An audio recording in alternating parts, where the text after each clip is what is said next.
আমি বহু দিন আগে বলেছি যে ওয়ার্ল্ড ওয়ার 3-এর দিকে পৃথিবী এগাচ্ছে।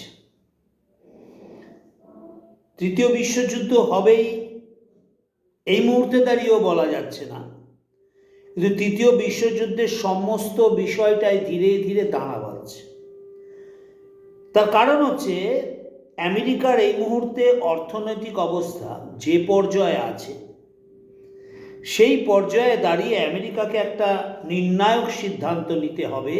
তার কারণ তাকেও ইউরোপের ওপরে তার অর্থনৈতিক সুবিধা নেওয়ার জন্য ইউরোপের বিরুদ্ধেও বলা শুরু করে দিয়েছে। অর্থাৎ ন্যাটো বলে এই মুহূর্তে আর কোনো সংগঠন বাস্তবিক ক্ষেত্রে থাকলেও অবস্থানগত দেখতে প্রায় নেই বললেই চলে। কারণ হচ্ছে ভেনেজুয়েলাতে অ্যাটাকের পর আমেরিকা বলছে যে গ্রিনল্যান্ড আমার, অর্থাৎ ইউরোপে থাবা বসানো শুরু করেছে।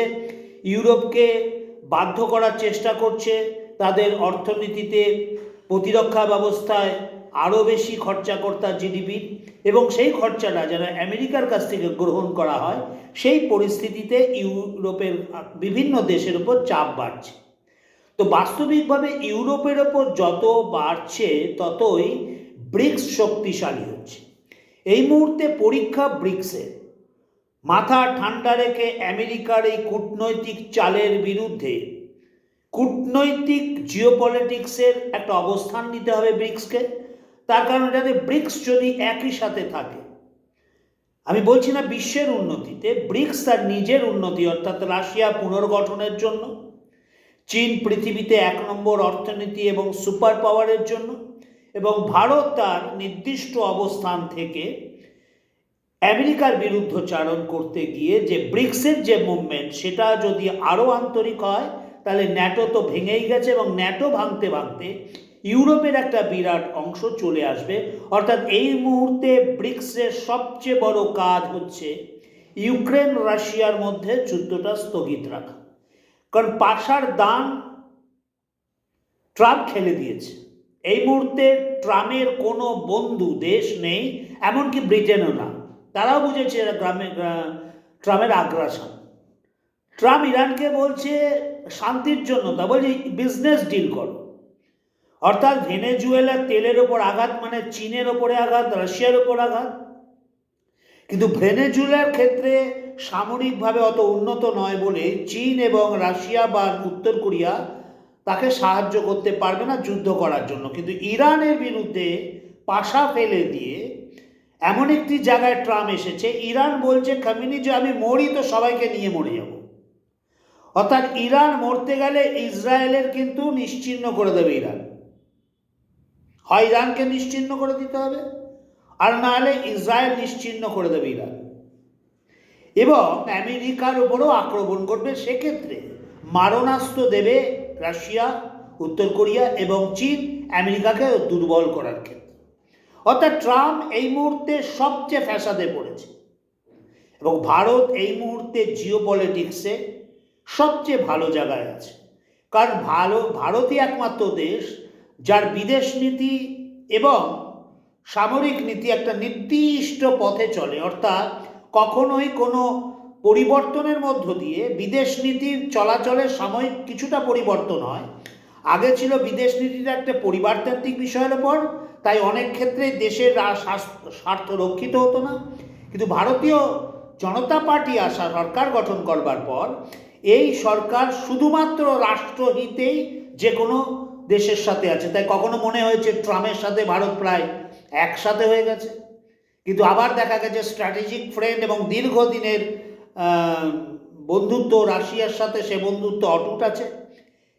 এবং চীনের সাথে চীন তার নিজের স্বার্থে গালওয়ানের পর হাত বাড়িয়ে ভারতের সাথে চুক্তি করছে। সর্বোপরি ইউরোপ ভারতের ওপরে ইন্ডাস্ট্রিয়ালাইজেশন, বিশেষ করে সামরিক উন্নয়ন এবং তার উৎপাদন ভারতের সাথে করবার জন্য বড় চুক্তিতে আসছে। এমনকি ইউএই, সৌদি আরব, অর্থাৎ ভারত একটা ধীরে ধীরে কেন্দ্রবিন্দুতে যাচ্ছে, রাজনৈতিকভাবে, অর্থনৈতিকভাবে, সর্বোপরি কূটনৈতিকভাবে একটা নির্দিষ্ট অক্ষের দিকে ভারত এগাচ্ছে। এবং ব্রিক্সের ভূমিকার ওপরই তৃতীয় বিশ্বযুদ্ধর দামামা বাজবে কিনা নির্ভর করছে। আমেরিকা তৃতীয় বিশ্বযুদ্ধের দামামা বাজিয়ে দিয়েছে, তার কারণ অর্থনীতি অবস্থা খারাপ, ডলার চ্যালেঞ্জ হচ্ছে ব্রিক্সের কাছে, তাই নিজে বাঁচতে এক সময় ইউরোপ এবং মধ্যপ্রাচ্যের সমস্ত শক্তিটা নিজের দিকে নিয়ে নিতে চাইছে আগামী লড়াই করবার জন্য চীনের সাথে, রাশিয়ার সাথে। এবং তেল সেই তাকে সম্পদ দেবে, তাই ভেনেজুয়েলার সমস্ত তেল, যা পৃথিবীর একটা বিরাট অংশের তেল ভেনেজুয়েলার আছে, ইরানেরটা যদি দখল করে নেওয়া যায়, তেল যুদ্ধ দিয়ে আগামী যুদ্ধ জয় করবে। এখানে যদি ব্রিক্সের দেশ অর্থাৎ চীন, ভারত, রাশিয়া, ব্রাজিল, এরা যদি এই লড়াই এই মুহূর্তে কোনো কারণে পিছনে সরে যায়, তাহলে আমেরিকা কিন্তু সারা বিশ্বকে আবার তার কর্তৃত্ববাদে নিয়ে আসবে। সেক্ষেত্রে বিপদ ভারতের, সেক্ষেত্রে বিপদ চীনের, সেক্ষেত্রে বিপদ রাশিয়ায়। তাই এই মুহূর্তে একদম সম্মুখ সামনে ন্যাটো নয়, এবং এই ন্যাটোর ভাঙার একটা খেলায় ব্রিক্স নামতে পারে। অর্থাৎ ন্যাটোর দেশগুলো, অর্থাৎ ইউরোপের দেশগুলোকে যদি ইউক্রেনকে সামনে রেখে রাশিয়া ধীরে ধীরে, কারণ ইউরোপও বুঝেছে রাশিয়া কিন্তু আমাদের সেই শত্রু না যেটা সবচেয়ে মিত্র আমেরিকা এখন হয়ে দাঁড়িয়েছে। অর্থাৎ অন্যের দেশকে গ্রহণ করা, তার সম্পদকে আহরণ করা, কোনো দুর্বল দেশের রাষ্ট্রপতিকে তুলে নিয়ে যাওয়া, এই বিষয়টা ইউরোপকে খুব চিন্তায় ফেলেছে। তাই সে একটা শক্তিশালী সহযোগী পার্টনার খুঁজছে, এবং সেক্ষেত্রে রাশিয়া এবং চীন এবং ভারত যদি ভূমিকা করে, তাহলে ব্রিক্স একটা বড় জায়গায় নিয়ে যেতে পারবে। তাই তৃতীয় বিশ্বযুদ্ধের দামামা প্রায় ড্রাম বাজিয়ে দিয়েছে, কিন্তু ব্রিক্স সেটাতে কূটনৈতিকভাবে, জিও পলিটিক্সে কতটা ব্যবহার করে ইরানকে সামনে রেখে সেই প্রতিরোধ গড়ে তুলতে পারে, তার উপরই আগামী বিশ্ব এগিয়ে তাকিয়ে আছে। এবং বিশ্বের অর্থনীতি, বিশ্বের সামরিক নীতি, জিও পলিটিক্সের এক সন্ধিক্ষণে দাঁড়িয়েছে আমেরিকা, অপরদিকে সারা পৃথিবীর শুভ শান্তিকামী মানুষ।